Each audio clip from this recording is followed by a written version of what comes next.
Is this Bernetta Lachey Willis. I'm currently at FCI Aliceville Prison. I've been locked up 18 years.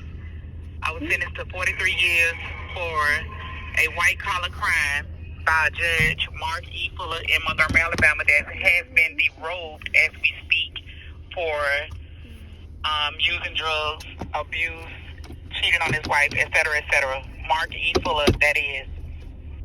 I was sentenced as the first-time offender. I was the youngest black woman in history to ever get sentenced to the longest sentence for fraud. All my co-defendants received probation. Also, I was suffering from mental illness, which receiving SSI benefits for by Social Security building for mental illness. I was mentally challenged when taken to trial.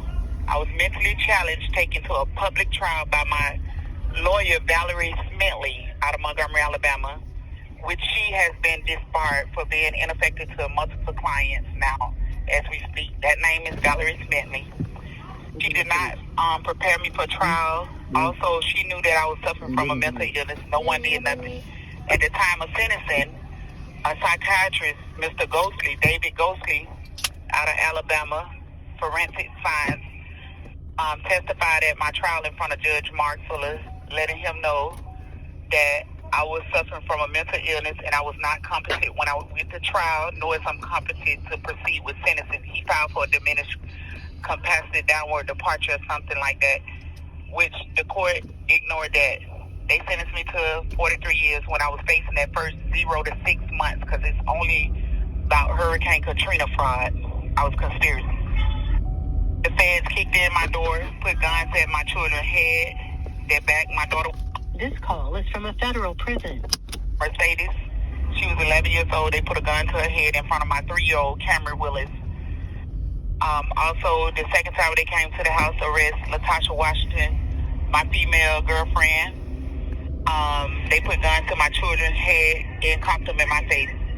Hostile abuse like I have committed a violent crime.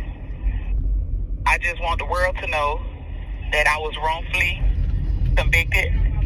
I would say a lot happened. My mother, she died in prison at 48 years old, which now I suffer from a lot of health issues now. I just underwent, in September of 2022, I underwent 3 open heart surgeries, which was my 5th cardiac bypass surgery. Also, I had a bypass surgery back in 2012, which Miss Lena Jones was with me at the time. I had the bypass, which messed me up. I couldn't walk, talk, couldn't feed myself or anything, which she took over as my personal inmate nurse and took care of me, pushed me in a wheelchair, fed me, cared for me.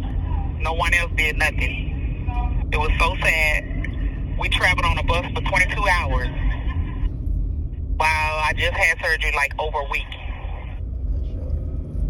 The neglect from the BOP and my lack of health care led up to me to have 3 more bypass surgeries, which I just had. I spoke earlier about September 20. Well, we have now my attorney, my Angel Cody, and Topeka Sam has filed for compassionate release for me, which is slowly approaching. Is to be granted by Judge Myron Thompson in Montgomery, Alabama.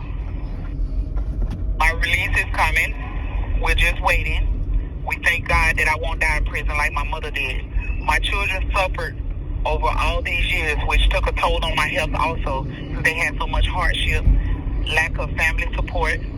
They was in the system like I was when my mother was in prison when I was young. The hardship that my children endured, the mental breakdowns. My son was in and out of mental hospitals and everything, wearing and tearing on my health.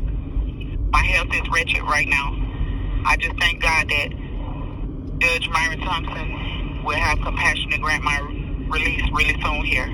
Thank God for Topeka Sam reaching out to my Angel Cody to get on this case and give me some help.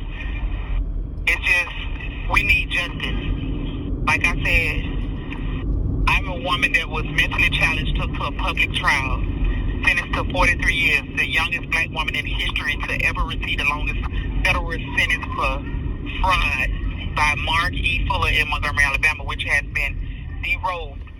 No one has did nothing for me. I reached out to the Justice Department and everything about my case. I didn't know how to fight my case on my own because I still suffer from a disability.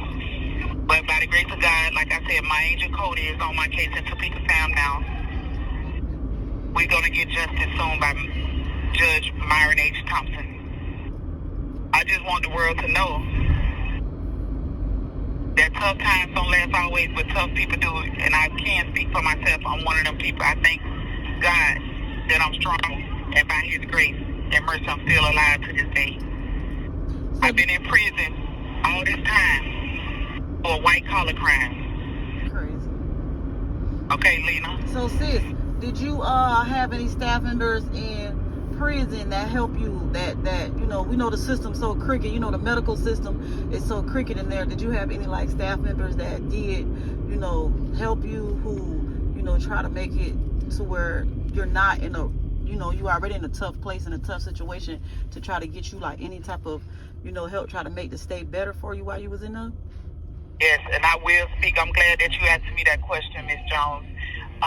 Captain Mosby that we have here at FCI Aliceville, I can honestly say that she has been a firm, fair, and consistent captain that does have compassion. She has helped me with medical when I go to her, which she helps everybody. Let me just make that clear. She helps everybody, but I cried out to her. She helped got me medical treatment when needed, but like when it come down to getting it scheduled, they moving slow, but still, like I said, I go to them and talk. But I have a no cuffing order where, like, my left side is restricted. I can't be cuffed on the left side of my arm. She reached her limits trying to help me with that. She bent like things to try to, you know, get them to cuff me a certain type of way and not cuff my arm. But then you had other staff members. Now we have a new warden and everybody else that, you know, say that everybody has to be cuffed. So they put a plastic restraint on my left arm, which still restricted from the blood flow. But like I said, the captain has helped me. We have the A.W. Turner. I reach out to him. He helped. And I have food service administration, Ms. Werlaw and Ms. Little. All of them in food service. When I came back from surgery and everything, they made little protein shakes and everything. Because after my surgery, I was just thrown back in here. And knowing that the bypass did not work, and medical, Mr. Potter, he didn't do nothing for me. So I had food service workers, everybody reg workers come by and check on me or whatever like that. But other than that, the inmates had to help me. I even failed since my surgery.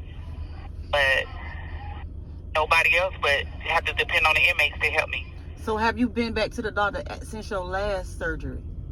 No, I haven't even had a checkup since September. I had the surgery in September. I went out to UAB in November the 9th to be exact, of 2022, to get try to figure out how they can find veins to start another surgery. I went to see the specialist at UAB.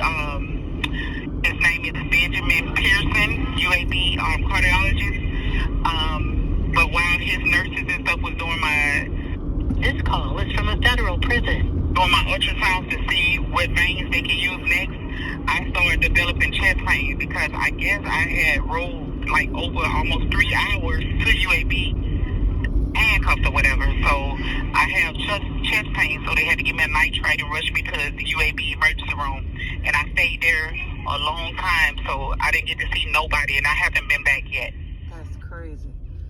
So basically, even right now, even after I left, the inmates been taking care of you. Yes, nobody's taking care of me like you took care of me. Like, you nursed me.